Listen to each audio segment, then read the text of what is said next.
Buenos días, soy Santiago González Varas Ibáñez y voy a realizar un vídeo sobre historia de la música en España e Hispanoamérica y en concreto en esta ocasión del siglo XIX. Es el volumen 5 de los 8 volúmenes que tiene esta enciclopedia o colección, como digo, de historia de la música en España e Hispanoamérica. Lo edita Juan José Carreras. Es una obra colectiva que más que hacer una relación de músicos y composiciones, no es el carácter de la obra, para bien o para mal, y de eso informo, sino que aquí lo que el núcleo, diríamos, temático, es la exposición de la vida musical, diríamos, la vida musical durante el siglo XIX, cómo era la vida musical, cómo se desarrolló la música, cómo fueron impactando las obras europeas alemanas de Wagner o Beethoven, Mozart durante el siglo XIX, cómo se fue desarrollando la vida en nuestro país, donde este tipo de preocupaciones sociológicas en gran medida son las que ocupan, yo creo que son las que caracterizarían más esta obra, sin perjuicio de vez en cuando, obviamente, pues sobre todo al final, de ir relatando pues contenidos de algunas composiciones. Bueno, yendo por partes, en la introducción tengo que dar la enhorabuena a los autores, por supuesto. Lo edita el Fondo de Cultura Económica, una editorial mexicana prestigiosa, como todos sabemos. Bueno, pues la obra empieza con una introducción de Juan José Carreras, donde se debate qué ocurrió en España en el siglo XIX, si fue un buen momento o fue un mal momento para la música en nuestro país. Se recuerda, ya en el capítulo 1, que se titula El siglo XIX musical, por Juan José Carreras, se nos recuerda que el siglo XIX es el siglo de la música, apreciación que comparto. Citan ellos, estos autores, pues a Beethoven, a Verdi y a Wagner, concretamente. Se podía citar más, pero evidentemente son tres grandes figuras. El siglo XIX como época histórica es un libro el que reseño, que relaciona muy bien siempre la música con los fenómenos políticos, etc. El milagro alemán se habla aquí, ¿no? Evidentemente, pues surge una Alemania muy potente en lo musical en el siglo XIX que tiene repercusión.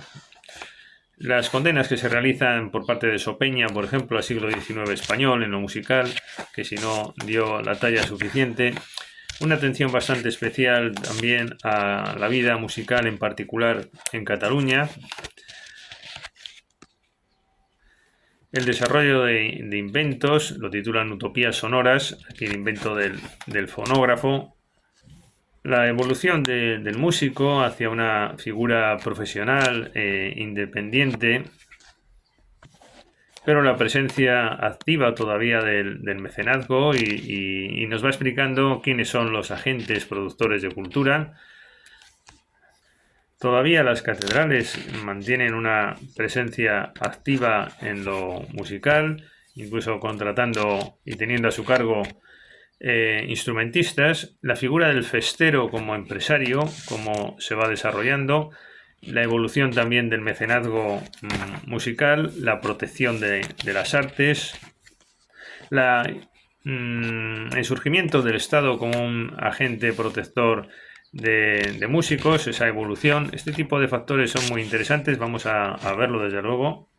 También se trata en la página 103 la presencia de las mujeres, mayor o menor. La educación musical, yo creo que este es uno de los temas claves de este libro. Y bueno, llegamos a una parte muy importante en la página 126, el capítulo El concierto, acto estético y social. Me ha maravillado. De esto hay muchos libros. Yo, de hecho, en publicaciones tengo reseñados otros. Pero es que se cuenta muy bien lo que es, por otra parte, sabido, ¿no? La importancia de las salas de concierto que pasa a tener durante el siglo XIX.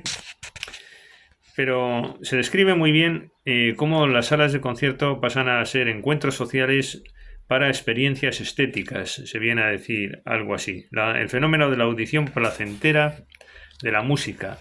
Dice aquí en la página 130, El autor dice: el concierto viene definido desde sus inicios por una tensión constitutiva entre su dimensión social, por un lado, y su carácter de vivencia estética. Se produce un auge de los conciertos como acto estético. Me ha gustado cómo se describe esto.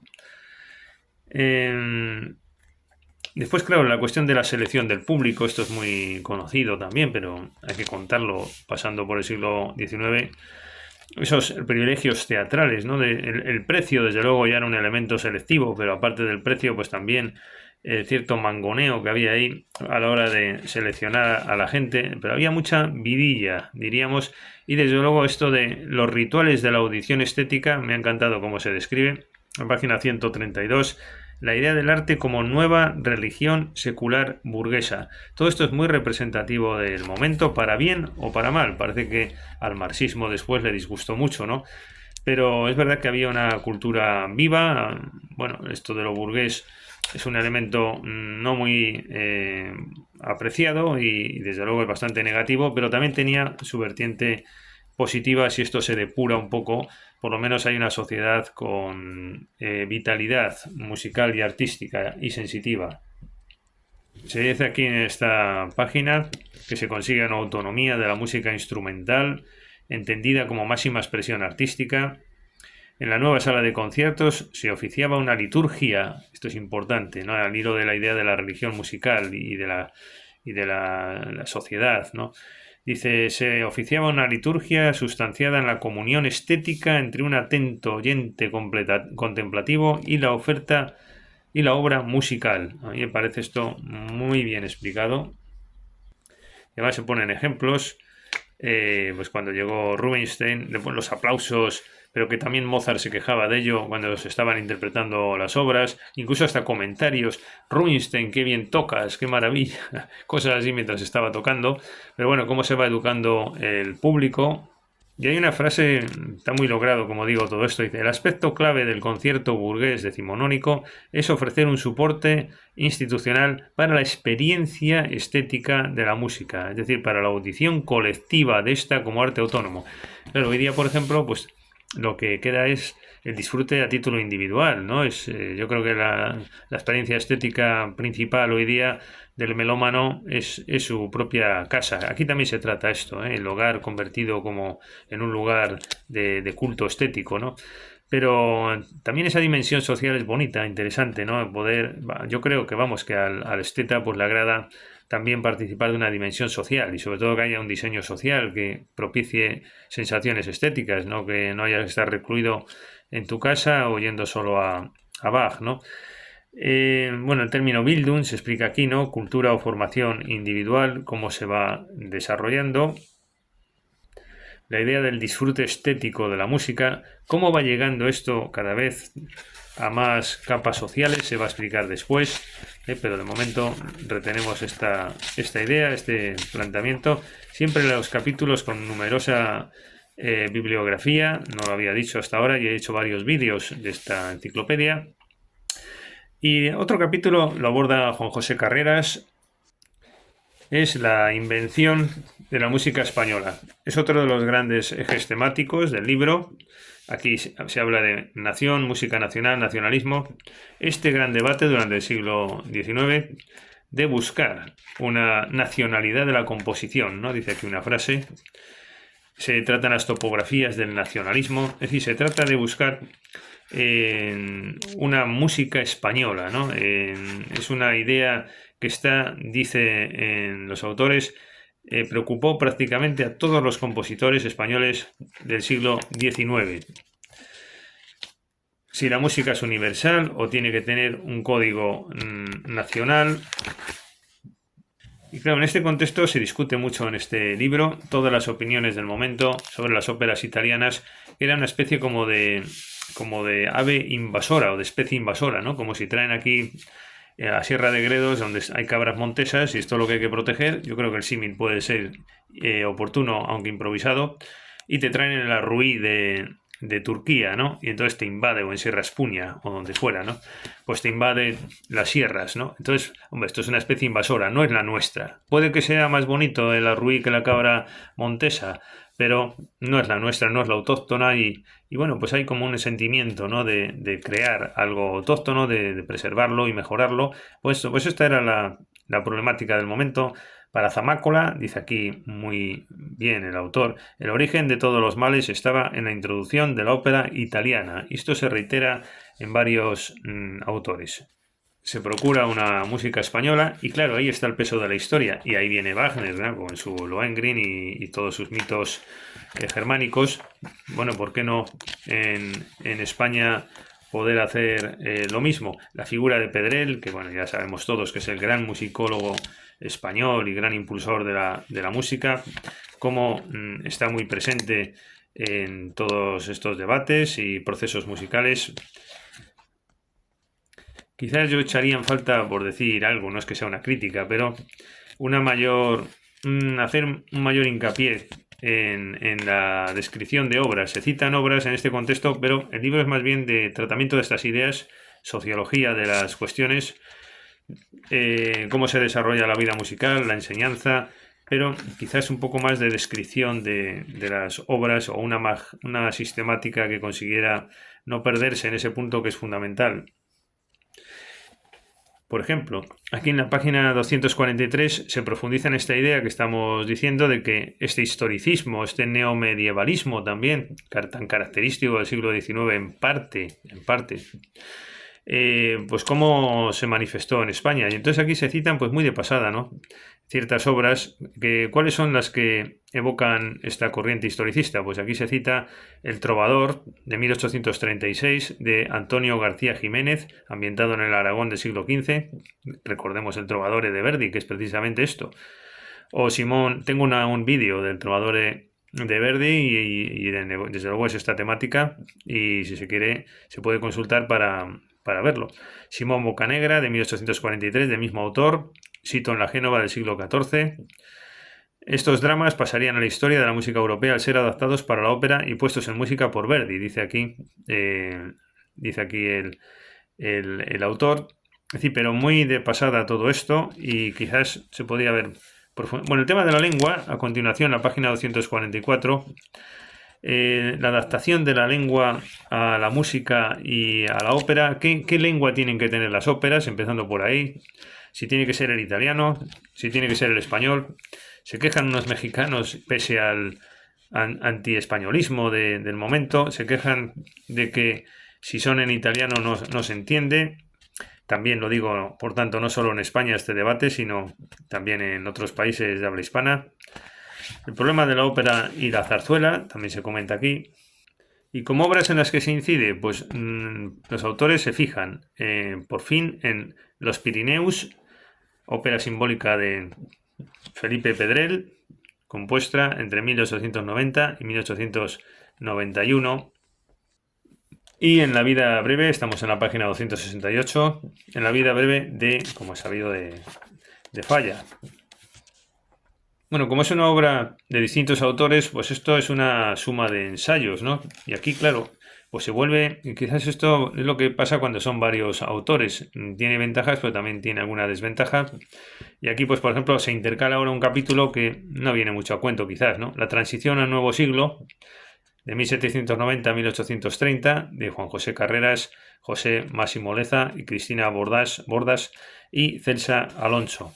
Y se nos cuenta cómo era la vida musical a finales del siglo XVIII, tiempos de Carlos IV, y el furor que causó Rossini. Este es otro de los músicos de mayor influencia en nuestro país, o de mayor éxito. Y en este contexto se nos descubre a Ramón Carnicer, de 1789 a 1855. En definitiva, el problema del siglo XIX musicalmente en España está en que hay dos culturas muy potentes. Y esto es lo que ocurre siempre, ¿no? Cuando hay una cultura muy potente, ensombrece a las restantes. Claro, aquí teníamos a una Italia muy pujante desde siempre y teníamos a una Alemania que con Beethoven, Mozart, etcétera, estaba pegando muy fuerte. Entonces, ¿ahí qué haces cuando ocurre eso, no? Un poco el fenómeno inverso a lo que podía ocurrir en el siglo XVI, ¿no? Que nosotros éramos una potencia musical exportadora en gran medida, aunque Italia también estaba ahí siempre muy presente.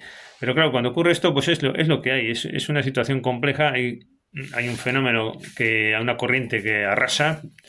Y frente a eso, pues ya es bastante con hacerse eco, porque aquí también se cuenta que costó mucho que Beethoven llegara a ser aplaudido, diríamos, en España, costó bastante, lo denominaban la música sabia, con cierto fondillo, bueno, ahí entre bromas y veras. Y esta es un poco la cuestión. Yo creo que el siglo XIX español, como bien se cuenta aquí, es un momento musicalmente importante. Hay una enorme producción musical, también en todos los géneros, hombre, más en la zarzuela, etcétera. Pero claro, es que hay otras potencias que están pegando más fuerte, ¿no? Pero bueno, hay grandes aportaciones, muchas aportaciones por parte de España. Está en el contexto y está en la órbita de lo europeo. Se sigue en este contexto precisamente hablando aquí del legado ilustrado del concierto y la vida musical en Barcelona, más de ópera y relacionada con Italia. Allí gustaba especialmente, después Wagner, como todos sabemos. Y Madrid, más bien, según los autores, estoy en la página 316, hay un auge del concierto profesional. Hay unas tablas en este libro, por ejemplo, aquí en la página 318. A mí me gustan mucho las tablas que hacen aquí. Son las representaciones, en este caso, de los conciertos de Cuaresma en el Coliseo de los Caños del Peral, en Madrid, 1790, según el Diario de Madrid, ¿no? Pues te va exponiendo aquí todas las representaciones. Bueno, pues seguimos avanzando. Claro, y aquí ya va apareciendo, la página 327, la recepción de la música alemana, ¿no? También se hace referencia a lo popular, cada vez más según va avanzando el tiempo, el siglo XIX, y por tanto el libro, en torno a las seguidillas y tiranas, la formación de un mercado musical, el negocio de las partituras, la evolución de los instrumentos, el auge del piano, precisamente aquí, página 371, la guitarra española, obviamente. Bueno, la cuarta parte del libro, escrita por Juan José Carreras, Teresa Cascudo y Celsa Alonso, es la modernización musical y la cultura nacional. Lo digo para mostrar, y bueno, 1830-1860, para mostrar sobre todo los temas del libro y el carácter y el enfoque que se da al tratamiento musical. Modernización musical, es decir, lo que se describe es la cultura nacional musical, etc. Va avanzando este fenómeno de la música al alcance de todos, van entrando en los teatros gentes ya no solo, como veíamos antes, de la alta burguesía. Prosigue este discurso en la parte quinta, la consolidación de una cultura musical, 1860 a 1890. Se habla de una cierta democratización, ¿no?, de la vida musical, aquí en la página 482, muy interesante todo este tipo de observaciones. Y por referencia a Marcel Proust, se cita aquí, ¿no? El pueblo, la burguesía, el ejército, la nobleza, advierte Proust, al tener los mismos carteros portadores del duelo que les golpea o de la felicidad que les llena, tienen los mismos mensajeros de amor, los mismos bien amados confesores, como se va generalizando la presencia de la música. Muy de pasada, en una hojita solo, página 506 del libro, se nos informa de la producción sinfónica española, Bretón, que compuso 2 sinfonías, porque la tercera es una de 1905, es una mera adaptación de una obra de cámara, alguna obra sinfónica en la Alhambra, Chapí, autor en 1877 de una única sinfonía en re menor, y también compuso la fantasía morisca, Felipe Pedrell, que compuso Excelsior, y después se fijan en Miguel Marqués, sus 5 sinfonías, aunque bastante ligeras. Es decir, no es una producción amplia, desde luego, la musical en el plano sinfónico. Lo mismo ocurrió en Hispanoamérica. Después ya por fin se llega al género chico y a los wagnerianos. El drama lírico y las identidades nacionales, página 567, escrito por Teresa Cascudo, por referencia a Chapí, Bretón y Pedrell. Bueno, llevamos ya casi 20 minutos y es solo un tomo del siglo XIX. Por lo menos creo que hemos informado de esta interesante obra. Pues nada más, hasta la próxima ocasión.